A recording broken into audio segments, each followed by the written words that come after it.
So here might be a typical chemical equation that we might want to balance in acidic solution. And why would we want to balance it? Well, maybe we want to work out how many electrons we've transferred or work out a reaction quotient for the particular reaction. So to do that, we need to actually identify what's going to what. So we have an iron 2 going to an iron 3, and we've got permanganate there going to manganese 2.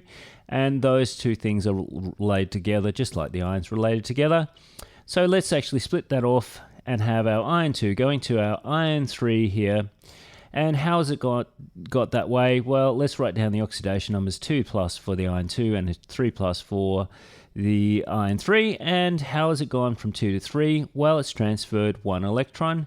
If we've lost an electron, that means that it's oxidation, an oxidation reaction, and it's the oxidation half reaction. So manganese, we can do that for the manganese species. We've got permanganate going to manganese 2, and I can write down the oxidation number of the permanganate manganese as +7. How have I done that? Well, the total charge on an ion is equal to the sum of each individual component, how many there are, times the charge on those individual things. Now there's 4 oxygen atoms. Each oxygen has a -2 charge. And then we also have the manganese, and the total charge on the ion is -1, so we can work out that the manganese charge is +7.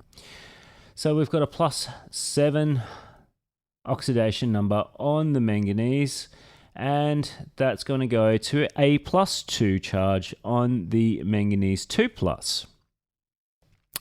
So how has it got from +7 to +2? Well, it's got to have gained electrons, and gaining electrons is the definition of reduction. So that's the reduction half reaction.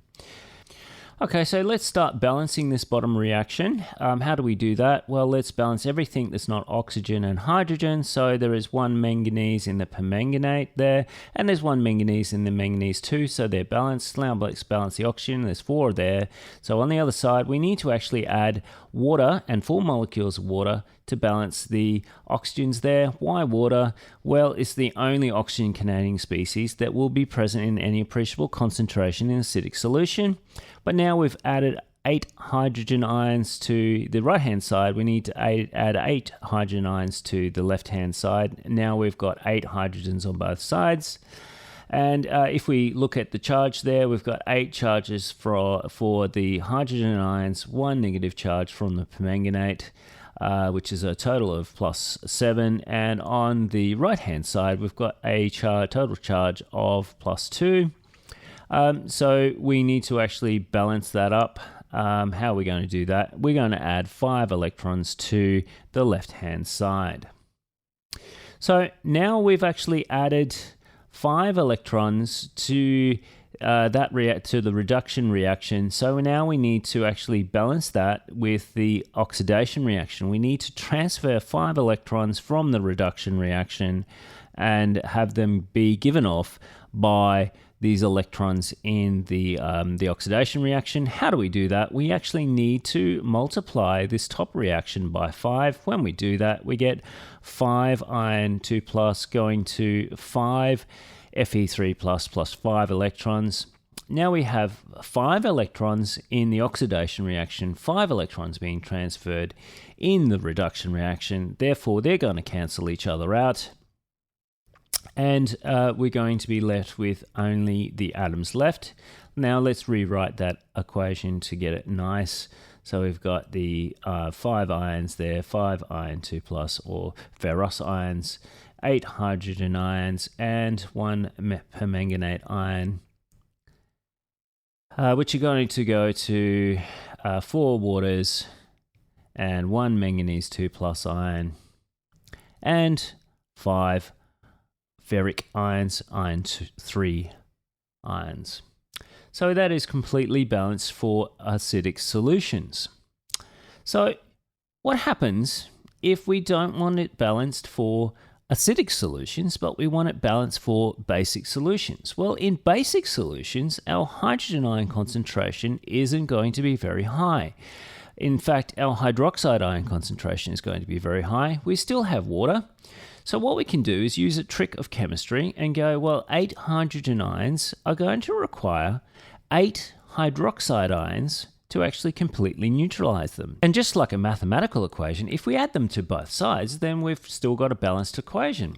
So on the left-hand side, we've got 8 hydrogen ions and 8 hydroxide ions. So those 8 hydroxide ions, I haven't given myself enough space here, my 8 hydrogen ions here are going to react with my 8 hydroxide ions, and they're going to produce 8 molecules of water. So I can, instead of writing 8 hydrogen ions and 8 hydroxide ions, I can just write 8 water molecules over on this side, because they're going to react together.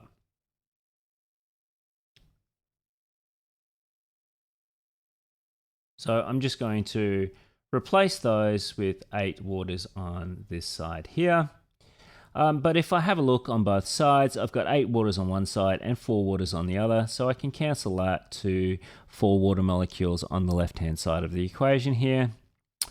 And I can probably get rid of some of these things and make this equation neater. So I've got 5 ferric ions, iron 2, plus 4 waters, plus a permanganate ion is going to react to give me my Mn2+,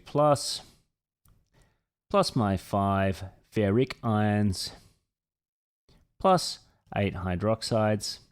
And now this chemical equation is completely balanced in basic solutions. So you can see here, I use exactly the same methodology as I would in acidic solutions. All I do is I add 8 hydroxides to both sides and make water and cancel out the water molecules, and now I have a balanced chemical equation for basic solutions.